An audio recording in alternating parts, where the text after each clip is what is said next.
नमस्कार दोस्तों, स्वागत है आप सभी का मेरे चैनल पर। आइए सुनते हैं शिवानी जी की लेखनी से सजी एक और कहानी जिसका शीर्षक है ज्येष्ठा। शिवानी जी उत्तराखंड के कुमाऊं रीजन से संबंध रखती थी। उनकी रचनाओं में यहाँ की बोली एवं लोक संस्कृति की झलक अक्सर ही देखने को मिलती है। आज की कहानी भी इसी सुंदर परिवेश में गढ़ी गई है। कहानी पसंद आए तो वीडियो को लाइक और चैनल को सब्सक्राइब करना ना भूलें। तो आइए शुरू करते हैं कहानी। कभी कभी नारी ही नारी के लिए एक जटिल पहेली बन उठती है। वैसे एक नारी के जिस छलनामय स्वभाव का घनिष्ठ परिचय दूसरी नारी को अपने पारिवारिक जीवन में पग पग पर मिलता रहता है, वह शायद किसी पुरुष को कभी नहीं मिल सकता। जिठानी, देवरानी, ननद, भाभी, यहाँ तक कि एक माँ की जाई दो सगी बहनों को भी कभी कभी ईर्ष्या, द्वेष, कामना या लोभ की आरी चीर कर विलग कर देती है। वैमनस्य के अखाड़े में जूझती वीरंगनाएं किसी कुशल फेसिंग के कलाकार की दक्षता से प्रतिद्वंदिनी को कभी जीवा के प्रहार से धराशायनी कर देती हैं और कभी छल बल से। जहां मूर्ख पुरुष क्रोध से अंधे बन कभी कभी फांसी के फंदे को भी भूलकर शत्रुमुन गंडाचे से अलग कर देते हैं, वहां प्रतिशोध के लिए नारी कभी ऐसी अविवेकपूर्ण मूर्खता नहीं करती। वह शत्रु की सुख्याति, सुनाम, यहाँ तक कि उसका सर्वस्व हरण कर सकती है, केवल अपनी तीखी जीवा के कुटिल प्रहार से। इसमें कोई संदेह नहीं कि नारी ही नारी की सबसे बड़ी शत्रु है। पीरी की सबसे बड़ी प्रतिद्वंदिनी थी स्वयं उसकी भावी सास। पूरे 20 वर्ष तक उसके विवाह मार्ग में वह नागिन से अड़ी खड़ी फुफकारती रही थी, और उन 20 वर्षों में किस दुस्साहस से पीरी उसी मार्ग से लुक छिपकर अपने प्रेमी से मिलती रही थी, मैं सब जानती थी। पर आज यह कैसे हो गया? ये छलनामयी मुझे अपनी क्षणिक झलक दिखाकर नारी स्वभाव के रहस्यमय पल ताड़नों में डुबकियां लगाने छोड़ गई थी। अब अपनी मूर्खता पर क्षोभ भी होता है। क्यों वहीं उसके कंधे पकड़कर नहीं झकझोर दिया? कम से कम वह भोला चेहरा पल भर को तो फक पड़ता। मूर्ख हद बुद्धि सी मैं फव्वारे के पास खड़ी बेंच पर निर्लज्जता से चोंच में चोंच मिलाए उस कबूतरी जोड़े को देखती ही रह गई। सामान्य रूप से हाथ बढ़ाने पर ही मैं उस कहूँ कंठ में झूलते मंगलसूत्र के बीच गुथे मूंगे को बड़ी निर्ममता से खींच सकती थी, पर जोड़े के पीछे मुड़ने से पहले ही मैं स्वेच्छा से स्वयं ही मुड़ गई। ऊपर की सड़क पर पहुंचकर देखा तो बेंच खाली थी। सीजन की उद्देश्यहीन भीड़ के अथाह प्रवाह में प्रेमी युगल खो चुके थे। आज से कोई 20 वर्ष पूर्व पीरी ने अपनी सगाई का समाचार मुझे स्वयं तार देकर दिया था। मैं सच कहती हूँ कि उस दिन उसकी सगाई के समाचार से मुझे जितनी प्रसन्नता हुई थी, उतनी शायद अपनी सगाई के दिन भी नहीं हुई। न जाने कितनी बार ऐसे ही हर्डल पार करने में पीरी के शरीर और मन दोनों बुरी तरह छत विछत हो चुके थे। लाखों में एक ना होने पर भी उस चेहरे की लुनाई में एक अनुपम आकर्षण था। लंबी छरहरी देह, गेहमुआ रंग, सुधवा नाक और ऊंचे उठे कपोल। आंखें बड़ी ना होने पर भी चौबीसों घंटे उज्जवल हंसी से चमकती रहती। भूरे रेशम की लच्छियों से केश सामान्य हवा के झोंके से ही मनमोहक घेरे में चेहरे को बांध लेते। उस पर उसका आनंदी स्वभाव पल भर के पाहुने को भी अटूट मैत्री के बंधन में जकड़ लेता। 5 मिनट के परिचय को भी वह 5 वर्ष का परिचय बना सकती थी। इतने वर्षों में भी उस कमनीय चेहरे का कैशोर्य नहीं गया है। जैसे कुर्मांचल का अस्ताचलगामी प्रौढ़ सूर्य जाते जाते भी डूबती किरणों का अद्भुत उज्जवल जाल बिछाता पर्वत श्रेणियों को अनोखी आभा से आलोकित कर जाता है, वैसे ही उससे विदा लेता यौवन बड़ी हठीली धृष्टता से अड़ता। उस लुभावने चेहरे को और भी लुभावना बनाता चला गया था। मैं तो उसे देखकर दंग रह गई थी। सामान्य गेहुआ रंग ऐसी दूधिया शुभ्रता में कैसे बदल गया। सुना तो यही था कि बसंत और यौवन पद्म पत्र के जल बिंदु से ही क्षण स्थायी होते हैं। पर इन 20 वर्षों में पीरी क्या और भी सुंदर नहीं बन गई है। वही बल खाती देह दृष्टि, मोटी काली चोटी उसी कौमारी अवस्था की अल्हड़ता से सामने झूल रही थी। कान के पास चंद्रमल्लिका का एक बड़ा सा पुष्प सर्च लाइट सा चमक रहा था, ठीक जैसे हवाई दीप की कोई लावण्यमयी धृष्टा किशोरी विदेशी पर्यटक के पार्श्व में कान में फूल खोसे बैठी किसी एयरलाइंस का विज्ञापन बनी मुस्कुरा रही हो। क्या कहूँ, लिखने में तो निविड़ ब्रीड़ा से लेखनी स्वयं संकुचित हो रही है, किंतु मर्यादाहीन औदार्य से प्रदर्शित उस सुडौल नंगी पीठ पर आसपास खड़े कितने ही पर्यटकों की लोलुप दृष्टि गड़ते देख मैं लज्जा से गड़ गई। अविश्वास से मैंने अंतिम बार फिर दोनों को देखा। नहीं, संदेह के लिए सामान्य सी भी गुंजाइश नहीं, दोनों वही थे। पर यह कैसे हो गया? गत वर्ष जिसके स्पर्श से सिहर कर वह मेरे पास भाग आई थी और जिसके अप्रत्याशित प्रणय निवेदन की अद्भुत कहानी सुनाने में बार बार भय से कांपती, सचकित दृष्टि से द्वार को ऐसे देखने लगती थी जैसे कहीं वह अचानक आकर खड़ा ना हो गया हो, जिसकी मृत्यु कामना के लिए उसने जाखन देवी के वरदाई मंदिर में निरंतर 3 माह तक घृत दीप जलाया था, जो कभी स्वयं अपनी माँ के साथ उसके सौभाग्य द्वार का पथ अवरुद्ध कर हठीला प्रहरी बन खड़ा हुआ था। क्या वह अंत में उसी की प्रणय डोर से खींची चली गई? पीरी का नाम था हरिप्रिया, एक ऐसा प्रचलित नाम जो पहाड़ की हर तीसरी लड़की का हुआ करता था। पर पीरी हर तीसरी लड़की सी साधारण नहीं थी। शायद यही कारण था कि वह 16 वर्ष की भी नहीं हुई थी कि उसकी कुंडली हाथों ही हाथों में तौली जाने लगी। पिता माँ मूंगफली बेचते थे, किंतु पिता ने कठोर दारिद्र्य को अपने चरित्र बल से दूर ठेलकर प्रतिष्ठा एवं समृद्धि पाई थी। इसी से थे कठोर मितव्ययी। लोग कहते थे कि उनकी मितव्ययता ही उनकी सरला पत्नी की अकाल मृत्यु का कारण थी। जो भी हो, उनकी मितव्ययता से हार मानने वाली पीरी नहीं थी। प्रायः ही वह पिता के इधर उधर छिपाए रेजगारी के स्तूप से मुट्ठी भर चवन्नी अठन्नियां बटोर कर अपनी कांच के बटन सी चमकती आंखें चमकाती छत से हमारी पथरीली छत पर कूद आती। अभी अभी मोहनलाल निकलेगा तो बुला लेना, समझी? छक कर टिकिया खाएंगे। मैं उसके दुस्साहस को देखकर काम जाती, कहीं उसके पिता ने देख लिया था। फटी कमीज उल्टी कर कब किस छत के पत्थर पर जमा बूढ़ा जुआ बीनना छोड़ हमारी चोटी पकड़कर घसीट लेगा, क्या कुछ ठीक था? बस संध्या ढलती और मीठे गली की सुरीली हाँक से मोहनलाल न जाने कितने किशोरियों की चटोरी जीवाओं को आमंत्रित कर देता। पोटैटो की टिकिया डबल में एक।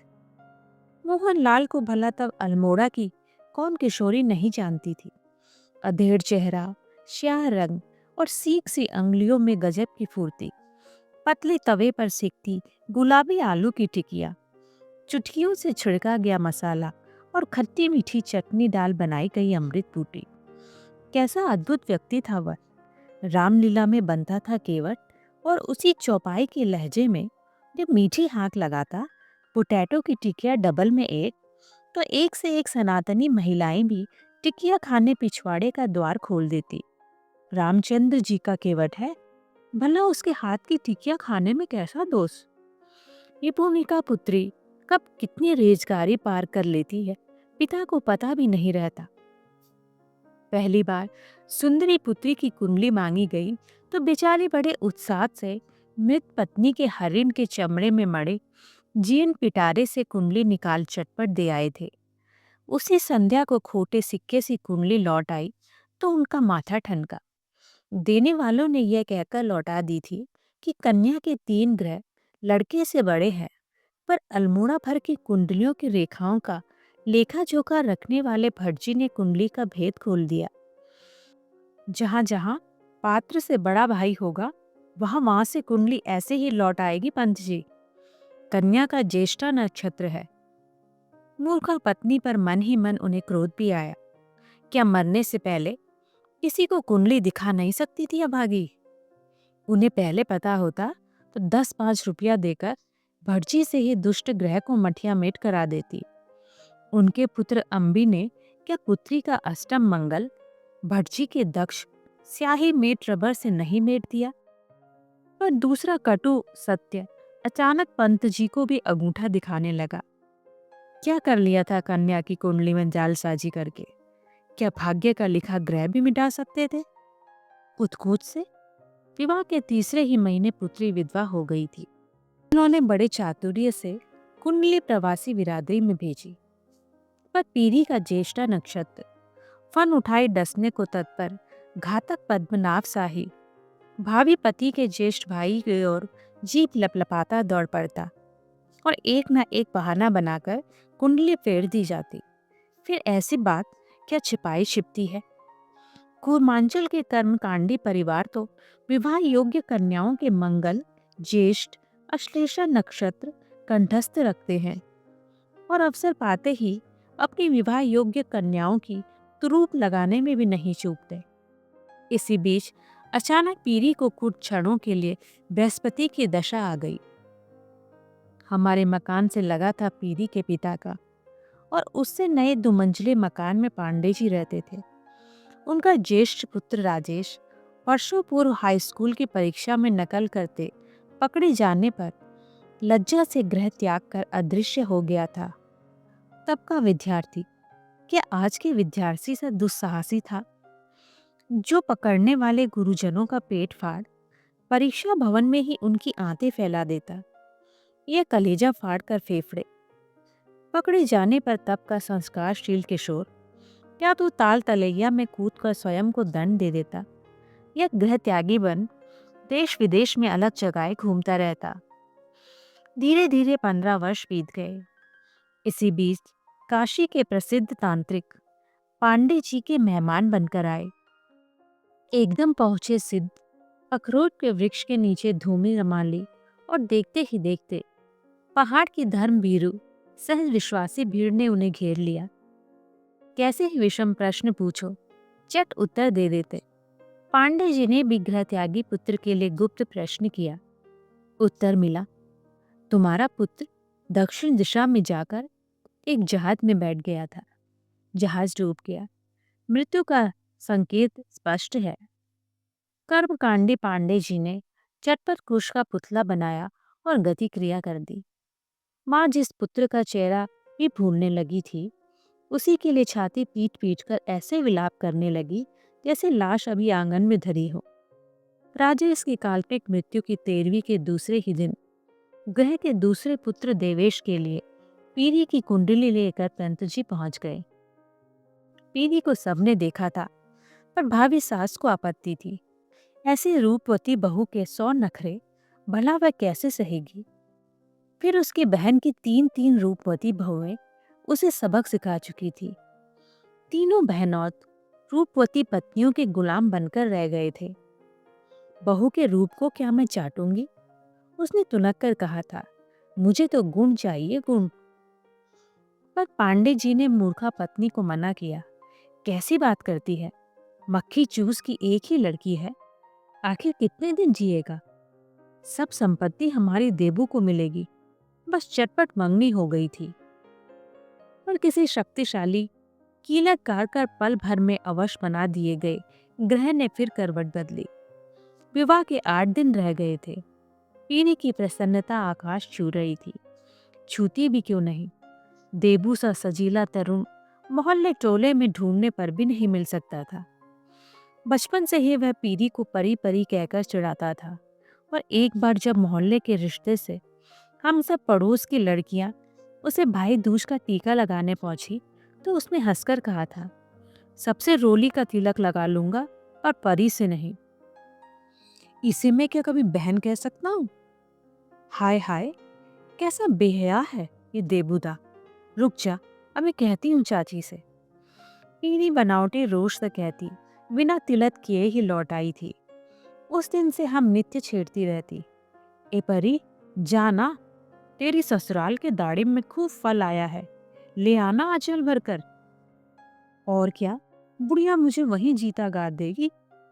बुढ़िया का बेटा तो नहीं गाड़ेगा अपनी परी को।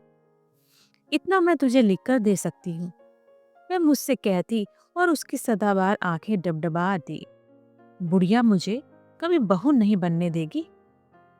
पर जब एक दिन सुना कि सचमुच ही पीरी की सगाई वही हो रही है जहां वह चाहती थी, तो मैं प्रसन्नता से उछल पड़ी और उसी विवाह उत्सव के लिए परीक्षा से पहले छुट्टी लेकर घर आ गई। आसन्न विवाह तिथि ने पीरी को सचमुच ही परी बना दिया। उसका वैसा रूप फिर मैंने कभी नहीं देखा।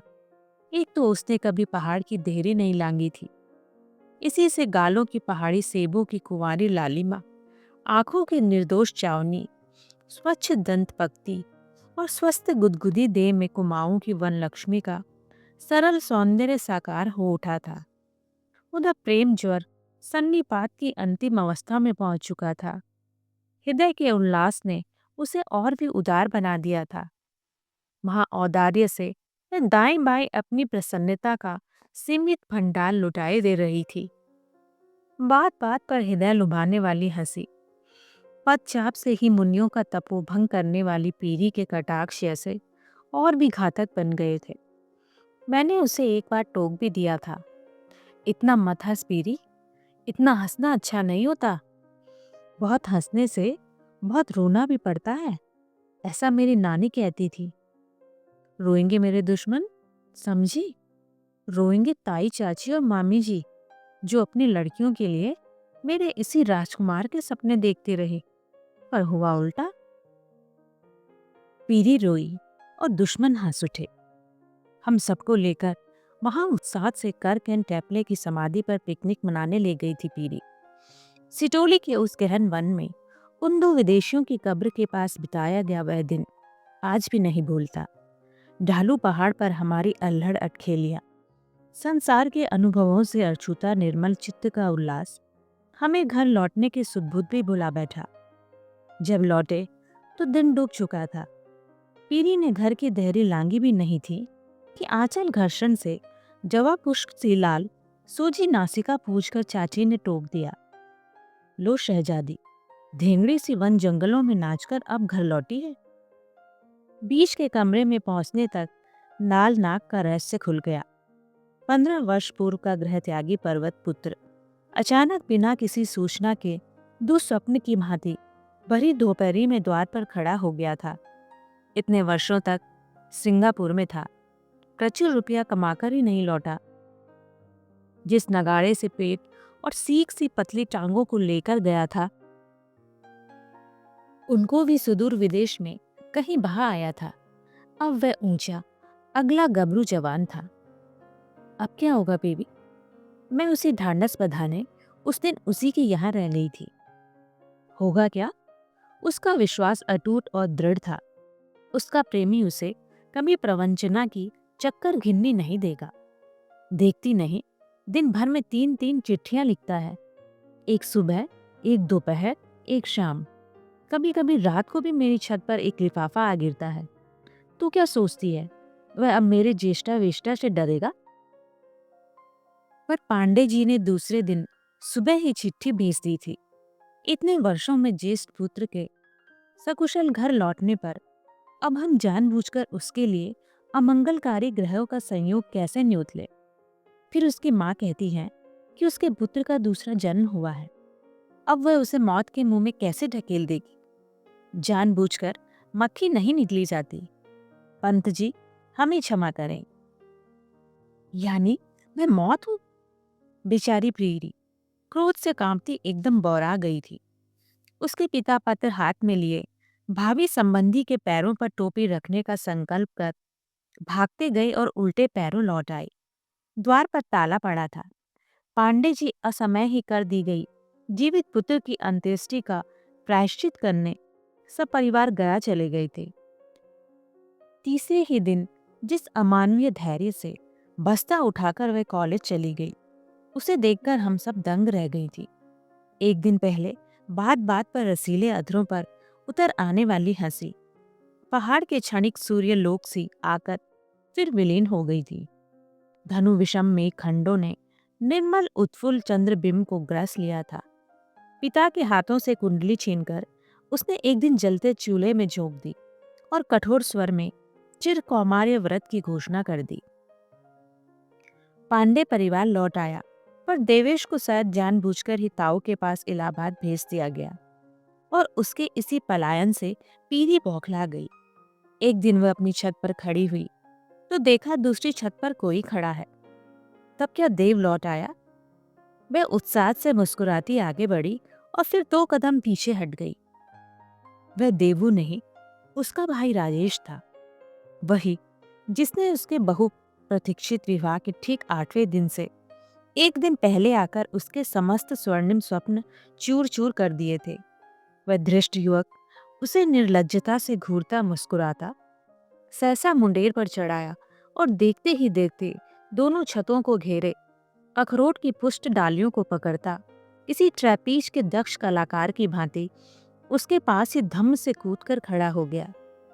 उसका दुस्साहस देखकर पीरी स्तब्ध रह गई, पर दूसरे ही क्षण उसकी आंखों में घृणा, तिरस्कार और क्रोध की लपटें भड़क उठी। जहां 15 वर्ष पूर्व सिंगापुर में रहे, वहां क्या 8 दिन और नहीं रह सकते थे? वह क्रोध से थरथर कांप रही थी। नहीं, उस निर्लज्ज बेहया का एक एक नैन नक्श अपने सुदर्शन भाई का था। अंतर था केवल शरीर की गड़न में।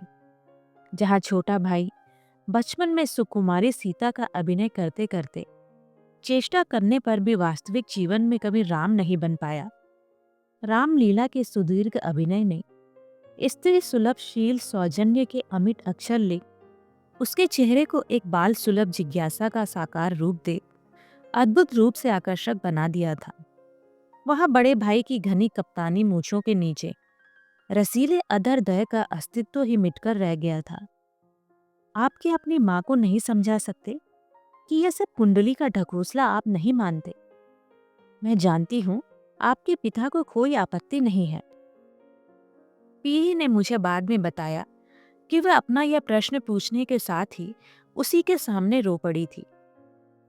मेरी माँ कभी नहीं मानेगी, दृढ़ स्वर में उसने कहा और फिर बड़ी उदासीनता से जेब से सिगरेट निकालकर जलाने लगा। अब एक ही उपाय है जो तुम्हें आजन्म के अनावश्यक कौमार्य व्रत से बचा सकता है। उसका स्वर गंभीर था। लग रहा था इस बार वह सचमुच ही उसकी हंसी नहीं उड़ा रहा है। क्या? पीरी शायद 2 कदम आगे भी बढ़ गई होगी। उस चंचल किशोरी को मैं खूब जानती थी। आकस्मिक उत्तेजना से उसकी बोटी बोटी फटक उठती थी। यही कि तुम मुझसे विवाह कर लो। और वह अपनी उसे धृष्ट मुद्रा में खड़ा हंसने लगा। पीरी का गुस्सा हमेशा उसकी नाक पर बैठा रहता था। उसकी मर्यादाहीन अविवेकी प्रस्ताव से उसका सर चकरा गया। मैंने उसे खींचकर ऐसा तमाचा मारा कि चूड़ियां टूटकर दूर दूर तक झंझना गई। फिर मैं पागलों की तरह सीढ़ियां फांद गई। पीरी ने मुझे लिखा था। इसके बाद वह उस छत पर कभी नहीं गई। धीरे धीरे उसकी सब मौसेरी फुफेरी बहनों के विवाह हो गए। समय बीतने पर सब माँ बनी। फिर लड़कों की मूछें निकल आई। लड़कियों के विवाह हो गए और पीरी की हमझोलियां प्रौढ़ा बन पान तंबाकू गुलगुलाती अपने मेद बहुल शरीर पर चर्बी की तहों पर तहें बिछाती, पास पड़ोस में हाथ न जा, आंखें मटका वैसे ही निरर्थक बातों की गंदी पोटलियां खोलने लगी जैसे उनकी माँ चाची ताइयां खोला करती थी। किसकी लड़की किसके साथ भाग गई, किसकी बहू ने सास के साथ दुर्व्यवहार किया, किस सास ने नई बहू को उसके दहेज का एक लोटा भी नहीं दिया, आदि आदि। पर पीरी को छूने में जीवन का प्रौढ़ दस्यु भी जैसे सहम कर 2 कदम पीछे हट गया था। वह मेडिकल कॉलेज से छुट्टियों में लौटती भी थी तो अपने ही कमरे में बंद रहती। एक बार संध्या को वह अकेले मंदिर से लौट रही थी कि उसकी टक्कर भूले बिसरे प्रणयी से हो गई। मान अभिमान के कई रसीले प्रकरणों के पश्चात अधूरे उपाख्यान की नवीन सृष्टि हुई। इन्हीं दिनों मैं भी पहाड़ी गई थी। पीरी से अचानक भेंट हो गई। जाखन देवी के मंदिर में हाथ में धूप दीप लिए वे देवी के सम्मुख नतमुखी खड़ी थी। किसके लिए जला रही है आज ये? मैंने हंसकर उसके कंधे पर हाथ धरा और वे चौंक कर मुड़ी। मंदिर की टूटी सीढ़ियों पर बैठकर फिर मैंने उसके दुस्साहसी प्रेमी की एक एक भीष्म प्रतिज्ञा सुनी। वह कहता है विवाह करेगा तो मुझी से या जीवन भर कंवारा रहेगा। उसके पिता जो पिछले साल नहीं रहे तो सुन ही चुकी है, पर बुढ़िया का जैसा स्वास्थ्य है शायद 200 साल भी होकर भी नहीं चलेगी। और वह ससुर के जेठ बहादुर नेपाल में ठेकेदारी कर रहे हैं। सुना ठीकरा भी उठाते हैं तो सोना बन जाता है। बुढ़िया ने बहुत तेसवे बहाए, पर वह भी क्या कहता है, कुंवारा ही रहेगा। उसी के लिए जलाती हूं दिया। वह हंसने लगी। उस मंदिर में जलाए गए घृत की महिमा भला कौन नहीं जानता था। बहुत पहले एक प्रणयोन्मता किशोरी ने वही दिया जलाया था, जिस घर की कामना हेतु वह प्रदीप लेकर नित्य संध्या को पहुंचती ही उसका एक दिन कहीं विवाह भी हो गया। पर किशोरी का था देवी पर अगाध विश्वास। वह नियम पूर्वक प्रदीप जलाती रही। एक दिन किसी ने शायद छेड़ भी दिया। अब क्या करेगी दिया जलाकर? देवी तुझ पर प्रसन्न नहीं हुई। देवी प्रसन्न हुई।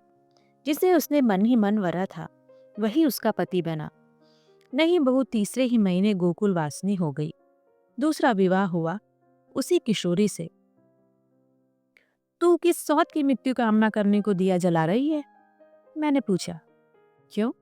अब वो शिशु सी आंखों में था अगाध विश्वास। मेरी सौत कौन है तू नहीं जानती? मेरा जेठ। मैं कांप गई थी। छी छी, ऐसा मत कर पीरी। मेरे कहने से क्या पीरी रुकती? मंदिर में नित्य घी का दिया जलने लगा। फिर भी देवी प्रसन्न नहीं हुई। दोनों दर्शनीय कुंवारे भाइयों की, राम लक्ष्मण की सी जोड़ी, कन्यादाय ग्रस्त माता पिताओं की छाती पर मूंग दलती रही। धीरे धीरे माताओं की कुंठा पीरी के प्रति गहरे आक्रोश में सतमुखी कुत्सा बन कुटिल प्रचार करने लगी। देखती नहीं, दाया पैर बढ़ाकर चलती है। ठीक कहती हो चाची। कल मेरे घर की गली से होकर अस्पताल जा रही थी। मेरी कढ़ाई में तेल जल रहा था। चट से इसने नाक पर रुमाल धर दिया। सारा दोष बुढ़िया का है। अरे दिन दहाड़े जो यह डॉक्टर ने उसके बेटे के साथ मुंह काला किए फिर रही है, उससे अच्छा यह नहीं है कि इसे बहू बना ले। चाल ढाल से तो यही लगता है कि कम से कम 5वां महीना है। एक दिन मैंने सुना और सन्न रह गई। क्या पता बेचारी पीरी को पता भी ना हो कि समाज को उसने किस हद तक अपना घातक शत्रु बना लिया है। मैंने जब उससे यह बात कही तो वह हंसने लगी। मूर्ख औरतें इतना भी नहीं समझती। मैं परिवार नियोजन केंद्र में काम करती हूँ। जो जिरह बख्तर इन्हें पहना चुकी हूँ वह क्या स्वयं नहीं पहन सकती? तब क्या सचमुच पीरी उस कायर व्यक्ति की मिस्ट्रेस बनकर रहने लगी थी? यू आर शेमलेस पीरी, मैंने उसे डपट दिया था। जब उस व्यक्ति में इतना भी साहस नहीं कि वह तुझसे विवाह कर ले, तब वह जिस जिले में तेरी बदली होती है वही क्यों भागता है? क्यों तुझे बदनाम करता फिरता है? इसलिए कि वह मेरे बिना जी नहीं सकता और अपनी खूसट माँ से बेहद डरता है। कहती है उसने यदि मुझसे विवाह किया तो वह ताल में कूद पड़ेगी, पर हम दोनों के मिलने पर अब विधाता भी प्रतिबंध नहीं लगा सकता। समझी? यही नास्तिक पीढ़ी के स्वभाव का सबसे बड़ा दुर्गुण था। बात बात पर विधाता को दी गई चुनौती और स्वयं अपने अहंकारी स्वभाव पर अटूट आस्था। इसी बीच पीरी का तबादला हमीरपुर को हो गया। उधर उसके प्रेमी मुंसिफ देवेश पांडे ने भी बड़ी चेष्टा से अपनी बदली वहीं करवा ली। इस बार पुत्र को शैडो करने मां नहीं जा पाई। बड़ा पुत्र सन्निपात ज्वर से ग्रस्त हो नेपाल से स्वदेश आ गया था। लगता है इस बार मेरा ज्येष्ठा नक्षत्र रंग पकड़ रहा है। पीरी ने मुझे उस बार लिखा था, लाख हो फेरे फिरने से ही क्या सप्तपदी संपूर्ण होती है। चाहने पर मैं अब अपने विवाह की रजत जयंती मना सकती हूँ। संयम के चाबुक से अपने को ना साधा होता तो शायद मैं अभी तेरी तरह 2 कन्यादान निपटा चुकी होती। जेठ बहादुर की अवस्था बहुत सुविधा की नहीं है। सन्निपात का चौथा हफ्ता ही सबसे खतरनाक होता है। उसी में झूल रहे हैं जेठ जी। मैंने उसे डपटकर चिट्ठी लिखी। ऐसी चिट्ठियां मुझे मत लिखा कर, भगवान से तो डर। खुले कार्ड में उस नास्तिक का एक पंक्ति का नंगा संदेश आया था, तेरे भगवान की ऐसी तैसी। अब तक नादान बालिका के से प्रलाप को सुनी अनसुनी करने वाला धीरमती विधाता भी शायद उस बार बौखला गया। उसी दैवी पाद प्रहार से लड़खड़ाकर पीरी ऐसे गिरी कि विमूढ़ विपन्न बनी किसी अनजान धरातल में धंसती सहसा अदृश्य हो गई। बड़े भाई को देखने गया छोटा भाई जब लौटा तो सन्निपात का विस्तर उसे भी डस चुका था। पीरी की सेवा सन्निपात की आधुनिकतम संजीवनी, जिससे आजकल एक साधारण कंपाउंडर भी इस विषम जर को जीत लेता है, उसे नहीं बचा सकी। उसकी मृत्यु के पश्चात पीरी कहाँ गई, कब गई, कोई भी नहीं जान पाया। लंबी छुट्टी की एक अर्जी देकर वह जैसे एक ही रात में पर उगाकर किसी अनजान दिशा में उड़ती अदृश्य हो गई थी। गत वर्ष अचानक धूमकेतु सी वह कूर्मांचल के गगनांगन में एक बार फिर चमक उठी। सफेद साड़ी, रिक्त कलाइयां, बिंदी विहीन वैधव्य, दग्ध ललाट और वेदना विदुर सूखा चेहरा लिए वह अपने ससुर गृह की साकट खटखटाने बिना किसी पूर्व सूचना के ही पहुंच गई थी। उसी ससुर गृह में जहां कल्पना लोक की पालकी उस नवौड़ा को गुले नारी रंग वाले दुपट्टे से ढांप ढूंप ना जाने कितनी बार पहुंचाई थी, जहां उस किशोरी के कौमार्यावस्था के सहस्त्र दिवा स्वप्न एक साथ ही हाथ से छूट गई ट्रे पर धरे कांच के पात्रों की ही भांति टूटकर चकनाचूर हो गए थे। जहां कल्पना ने उसे नवेली बहू बनाकर खड़ा किया था, वहां ठोस यथार्थ के धरातल पर वह खड़ी थी विधवा के वेश में। जो विवाह ना होने पर भी सधवा थी, वह आज अग्नि साक्षी ना होने पर भी विधवा थी। उसने फिर सांकल खटखटाई। द्वार सास ने नहीं खोला, खोला उसके बड़े पुत्र ने। पल भर को वह चीख ही पड़ी थी। उसके सम्मुख जैसे सन्निपात ज्वर से रोगमुक्त हो उसका स्वस्थ प्रेमी ही खड़ा था। वैसी ही स्निग्ध तरल बादामी आंखें और रामलीला की सीता की सुकुमार हंसी, शायद मूछें मुंडाली थी। उसी से शक्ल छोटे भाई से इतनी मिलने लगी थी। आइए, उसने कहा और सहमी पीरी उसके पीछे पीछे चली गई थी। पीरी ने डरते डरते ही पूछा था, आपकी माँ क्या यहीं होंगी? आपके भाई का सामान। और उसका गला रुंध गया था। बंद खिड़की, बंद द्वार, भयावह अंधकारपूर्ण विचित्र सीलन भरा कमरा। उसके कांपते कंठ स्वर को संयत होने का समय देने ही शायद वह बड़ी समझदारी से अपने भीतर के कमरे में चला गया। थोड़ी ही देर में लौटा तो हाथ में गर्म चाय का प्याला था। लीजिए, आप पहले चाय पीजिए। डॉक्टरनियाँ तो सुना बहुत चाय पीती हैं। क्यों, है ना? वह फिर हंसा और इस बार पीरी का चेहरा एकदम फक पड़ गया। हाथ कांपकर चाय शायद कुछ छलक भी गई। कहीं इसके छोटे भाई का प्रेत ही तो पर काया प्रवेश कर उसे छलने नहीं आ गया। एकदम वैसी ही हंसी और पतली नाक पर पड़ती हूबहू वैसी ही झुर्रियां। अपनी माँ को बुला सकेंगे क्या? मुझे इसी बस से नैनीताल जाना है। पीरी ने अधैर्य से अपनी घड़ी देखी। आपके भाई की पासबुक, अंगूठी और बक्सा मेरे पास था। सोचा पहाड़ जा रही हूँ तो अपने हाथ से आपकी माँ को सौंपूंगी। गला पल भर को फिर रुंध गया और दूसरे ही क्षण बड़ी स्वाभाविकता से कंठ स्वर वैसा ही रोबीला बना लिया जिसमें वह मृत प्राय रोगिणियों के मूर्ख अभिभावकों को समय रहते उन्हें अस्पताल न लाने के लिए डांटा करती थी। मेरे पास फिजूल का समय नहीं, उन्हें जरा जल्दी बुला देंगे क्या? बुला तो अवश्य देता। इस बार उसके प्रेमी का पठान सा ऊंचा अगला अग्रज और भी मनमोहक हंसी से उत्तर को संवार उठा, पर मुझे बड़ी दूर जाना पड़ेगा। कितनी दूर? इस बार पीरी के कंठ स्वर में कुंठाग्रस्त अविवाहित नारी की रूखी झनकार स्पष्ट हो उठी।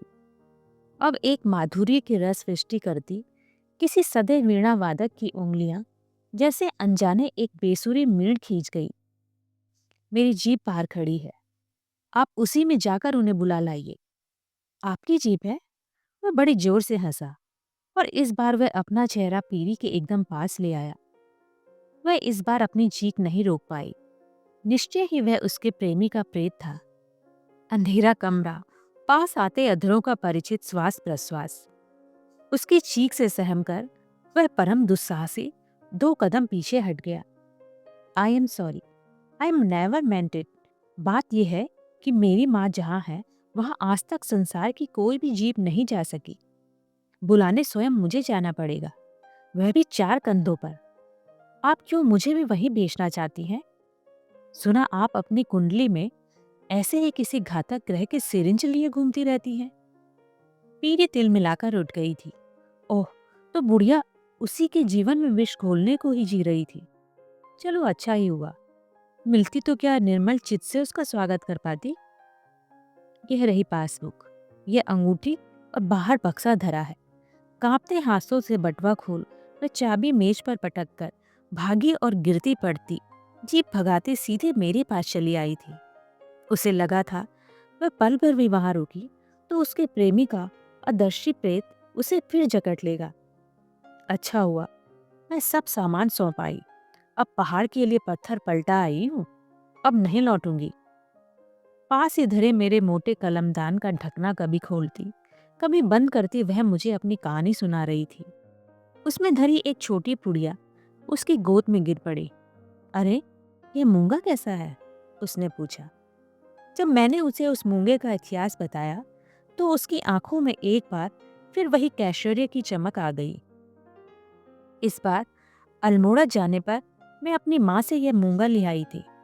वर्षों पूर्व मेरे पितामही ने एक प्रसिद्ध वैश्या से उसके कंठ की प्रवाल माला खरीदी थी। पहाड़ में एक लोकोक्ति है कि वैश्या के गले का एक अप्राप्य मूंगा यदि सुहागिनें पहन ले तो वह वैश्या का सही अटल अहिवाद पाती है, अर्थात अखंड सौभाग्य। वैश्या का सौभाग्य? पीरी कुछ समझ नहीं पाई। समझी नहीं मूर्ख, मैंने हंसकर कहा। वैश्या का कभी विधवा हो सकती है? तू क्या सचमुच इसे पहनेगी? उसने पूछा और पल भर को मुझे लगा कि उसकी ईर्ष्या कातर लोलुप दृष्टि में याचना मुखर हो उठी है। और नहीं तो क्या, वैश्या के गले का मूंगा क्या सहज ही में जुटता है?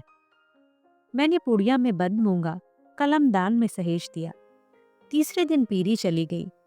उसी दिन घर का सुनार आया अपने मंगलसूत्र के बीच मूंगा गुथवाने। मैंने कलमदान खोला तो कलेजा धक से रह गया। पुड़िया के बीच से मूंगा जादुई बजर बट्टू सा अदृश्य हो चुका था। पल भर में मेरे अविवेकी चित्त ने चट से चुगली खाई। वही ले गई है।